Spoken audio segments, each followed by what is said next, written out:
Nah, ketika kita ingin datang menghadap Allah dan mulai membawa rencana kita, kan perlu isyaratnya kan, kapan dimulai? Gak bisa tiba-tiba saya bangun jam 3 langsung sholat subuh, kan tidak begitu, ya kan? Mesti ada satu sinyal dulu, yang dari sinyal itu ada feedback pada diri kita untuk merespon, gitu kan? Pancaran respon atas sesuatu yang memancar akibat satu hal yang terjadi. Kalau di gaya itu kan, kalau ada gaya gerak, gaya dorong kan? Ya, kalau nggak salah F1 sama dengan F2 kan? Nah, gaya gerak sama dengan gaya dorong. Geraknya dikit, bunyinya kecil kan? Kencang bunyinya, kencang. Terus ada F berbanding lurus dengan P, hukum Pascalnya. Gaya berbanding lurus dengan tekanan, kan? Semakin banyak gaya, semakin tertekan.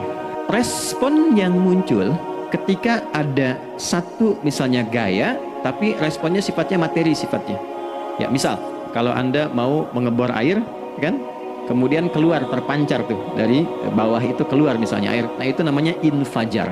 Dalilnya Quran surah kedua ayat 60. Wa idzistasqa Musa liqaumihi faqulna idrib bi'asakal hajar fanfajarat min huthnata asyrata aina. Nabi Musa kata Allah itu kaummu 12 suku minta mata air. Dan nggak tanggung, setiap sukunya minta satu, katanya supaya nggak rebutan. Maka Allah firmankan, pukulkan tongkatmu yang kayu. Lihat diksinya detil sekali. Pukulkan tongkatmu yang kayu ke batu itu, maka batu itu akan terbelah dan mengeluarkan pancaran 12 mata air. Ya, tongkat kayu dipukulkan ke batu, batunya yang hancur. Karena Musa seorang nabi, gitu kan? Anda punya tongkat emas, pukulkan ke batu, maka keluar 12 air mata, gitu ya. Nah, ini infajar. Kalau respon yang keluar itu respon buruk, misal dalam nafsu, kan suka ada trigger ya yang memancing respon, terus nafsu keluar kan? Ya, apa saja itu? Lihat gambar yang nggak bagus, nafsu keluar, kan? Lihat sendal bagus, nafsu keluar, macam-macam ya. Nah, itu fujur namanya. Fujur. Hurufnya masih sama, cuma bentuknya berbeda. Fa, jimnya masih ada waw, ada ra-nya. Fujur. Quran surah 91 di ayat 7 sampai 10. Wa nafsi wa ma sawwaha fa alhamaha fujuraha wa taqwaha. Fujur tembus ke nafas, nafas memerintahkan yang buruk disebut su. Nafas ketemu su jadi nafsu. Makanya nama lain fujur itu nafsu. Dalilnya Quran surah 12 ayat 53. Wa ma ubarri'u nafsi innan nafsa la'ammaratun bisu. Ya, la'ammaratun bisu'i illa ma rahima rabbi. Oke, nafas ketemu su. Teruskan. Tapi kalau pancarannya pada sifat yang baik. Oke? Membelah sesuatu yang gelap menjadi baik, terbuka, memancarkan respon panggilan yang baik, maka berubah katanya menjadi fajar. Oke? Matahari diperintahkan oleh Allah, diperintahkan membelah kegelapan malam. Keluarlah sinar pertamanya, disebutlah fajar. Kenapa? Karena ada respon kebaikan keluar darinya. Baik, perhatikan baik-baik Quran surah kedua ayat 187. Wa kulu washrabu hatta yatabayyana lakumul khaytul abyadu minal khaytil aswadi minal fajar. Itu untuk matahari. Kita lagi tidur enak-enak, sudah nyiapin rencana malam-malam, tiba-tiba ada panggilan, Allahu Akbar, Allahu Akbar. Itulah tandanya hati kita mengkonfirmasi iman kita dalam diri kita. Cepat, sudah adzan. Pernah begitu? Nah, konfirmasi itulah dalam bahasa lain yang disebut dengan fajar namanya. Datang. Jadi waktunya matahari membelah disebut dengan fajar, konfirmasinya pun disebut dengan apa? Fajar. Ya, jadi bersamaan waktunya dengan dua hal itu. Datanglah panggilan. Itu yang dimaksud Quran.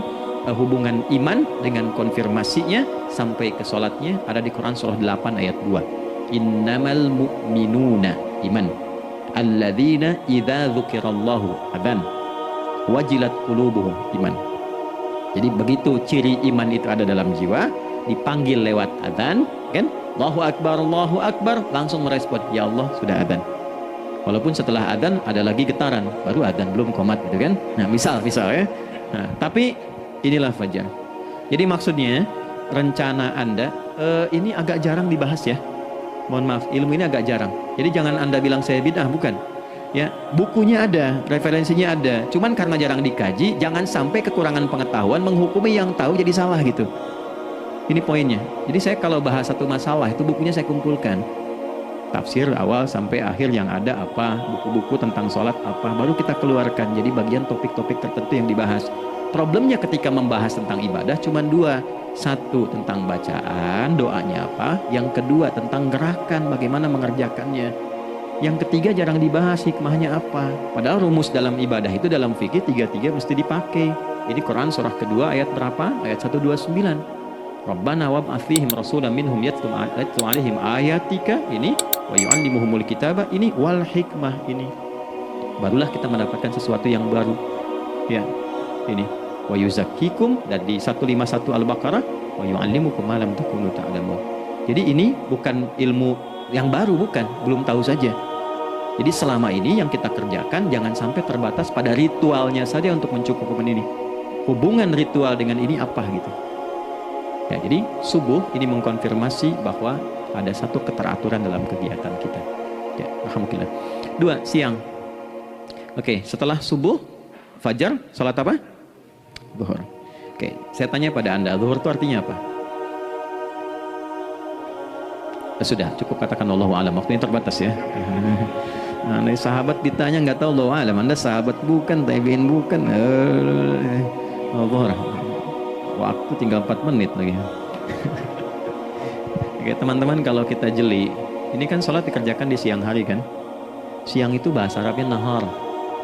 Naharun itu siang. Tapi kenapa sholatnya zuhur? Kok nggak sholat nahar gitu? Ya, lohor, jadi paksain tuh. Zuhur, lohor. Ya. Terus sore, biar nyambung cepat. Sore bahasa Arabnya kan masa. Masa al-khir, selamat sore. Kenapa kok sholatnya asar? Kok sholatnya namanya asar? Oke, maghrib, isya. Isya kan malam kan? Kenapa nggak lail? Lail itu kan malam. Kalau ada yang istimewa di malamnya, itu lailah namanya. Makanya ketika turun Al-Quran disebut Lailatul Qadar, karena malamnya istimewa. Beda, lail dengan lailah itu beda. Lail itu waktu malam, lailah ada yang istimewa di malam itu. Ya, jamaknya lail, layali, lela, lili, lala, itu malam. Ibu lili, ibu malam-malam. Ya. Zuhur artinya jelas, terang. Ada idhar, dibaca dengan jelas, terang, gak boleh dengung. Man amana, itu kan? Ya, min husni, harus jelas. Ya, ada a, jelas. Zuhur kenapa disebut zuhur? Untuk evaluasi kegiatan kita dari setengah hari. Sudah jelas belum hasilnya? Ya, Anda punya rencana di sini, evaluasi di siang. Jelas gak hasilnya? Pekerjaan Anda yang sekarang diamanahkan dari pagi jam 7 sampai sekarang, evaluasi dulu. Dicek, jangan cuma ditinggalkan. Oke, saya sedang kerjain, tinggalin dulu sholat. Bukan begitu. Ketika akan sholat, Anda cek dulu. Dari ke siang itu tengah hari, bagaimana hasilnya? Ada yang perlu disempurnakan nggak? Ya, ketika ide-idenya mulai mentok, ada yang belum selesai, datang dulu sholat, tenang lagi. Saat tenang itulah dirumuskan kembali pelan-pelan. Kan lumayan dari jam 12 sampai jam 1. Diisi dengan baik, dilihat. Itu baru dunia ini. Kan kita ngejar ini juga. Karena nanti ayat 200-nya, ada yang cuma ngejar ini.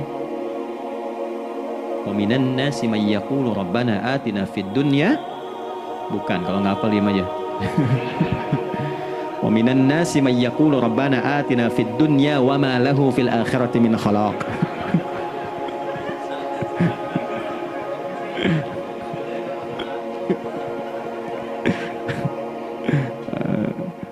Amin. Dan di antara manusia ada yang fokusnya hanya dunia yang dikejar, sehingga nggak kebagian akhiratnya. Padahal dia tahu dia mau pulang. Yang lebih aneh lagi, pengen pulang surganya Firdaus dekat dengan Nabi. Tapi tiap hari yang kerjakan dunia lagi, berangkat gelap, pulang gelap, terus meninggal gelap juga. Kan repot. Nah, maka mesti investasi kan. Anda kalau tugas keluar kan, apalagi keluar negeri kan hukumnya beda. Bekalnya pun tidak sama. Anda tugas ke Amerika, mata uangnya sudah beda, hukumnya sudah beda. Terus pengen pindah ke alam barzah, pengen hukumnya sama dengan dunia, mustahil. Ya, makanya dimensinya beda, keadaannya tidak sama, baju yang dipakai kan beda, barang-barangnya nggak sama. Makanya disebut telah meninggal dunia, meninggalkan semua yang melekat pada dunia, pindah ke alam lain, persiapan menuju titik akhir yang tidak ada ujungnya lagi, nggak ada pembuka lagi. Jadi sudah ujung begini, nggak ada ruang lagi yang lain. Itu akhirat namanya. Makanya di sini cuma 2 pilihannya. Kalau nggak ke surga, itu ya. Apa investasi yang ada di sini? Maka siang itu dicek dulu, pekerjaan jadi ibadah nggak? Tadi niatin ibadah nggak waktu berangkat dari rumah? Kan? waktu ngetik, waktu ngerjain di kantor, jadi ibadah nggak? Kalau ibadah, Anda nggak mungkin berbuat kriminal. Anda nggak mungkin berbuat maksiat, nggak mungkin nipu, nggak mungkin nyogok, nggak mungkin korupsi. Kan lagi ibadah, nggak mungkin curang. Kan lagi ibadah. Antah budallaha ka'annaka tarah. Anda itu mengerjakan segala hal sebagai ibadah, merasa diawasi Allah. Fa in lam takun tarah fa innahu yarak. Kalaupun Anda merasa nggak melihatnya, Anda yakin Anda dilihat. Itulah kerja pakai iman, maka ini di bawah akidahnya. Jangan ditinggalkan. Nah, inilah yang selama ini kita butuhkan. Ya, inilah yang melahirkan nilai etik, makanya adanya dalam jiwa. Takwa itu kan dalam jiwa, melahirkan etos. Etos mendorong kepada logos, logos melahirkan patos, kepantasan dalam bekerja. Jadi Anda sekuat apapun ilmunya, kalau nggak punya etos, itu rusak. Jadi tidak cukup akal sehat. Jiwa yang sehat itu lebih penting. Banyak orang akalnya sehat. Akal itu tidak memberikan perintah. Dia hanya merumuskan satu instruksi dalam jiwa supaya mudah dilakukan dan dieksekusi oleh fisik. Jadi akal yang sehat itu seberapa pandai ilmunya, seberapa cepat mengeksekusi perbuatan. Tapi kalau yang dieksekusi itu dari perintah nafsunya, masalah. Yang paling menarik itu gini, yang paling menarik, kalau ada orang belum sadar sampai zuhur tentang akibat kehidupan ini, maka muncullah asar. Apa asar itu? Kenapa mesti disebut dengan asar? Dan apa manfaat istimewanya asar kepada jiwa kita? Itu di kesempatan lain kita akan bahas. Teman-teman, waktunya sudah habis ya. Saya menghargai Anda, kan tidak boleh juga saya ngajarkan tapi mengambil yang sesuatu yang tidak tepat ya. Kita buktikan keimanan kita dengan mengerjakan amanah pekerjaan di tempatnya dengan baik, waktu digunakan dengan baik. Kita saling mendoakan supaya semua kita dijaga oleh Allah Subhanahu wa taala. Maafkan saya, lain kesempatan kita berjumpa kembali untuk melanjutkan apa yang telah kita bahas.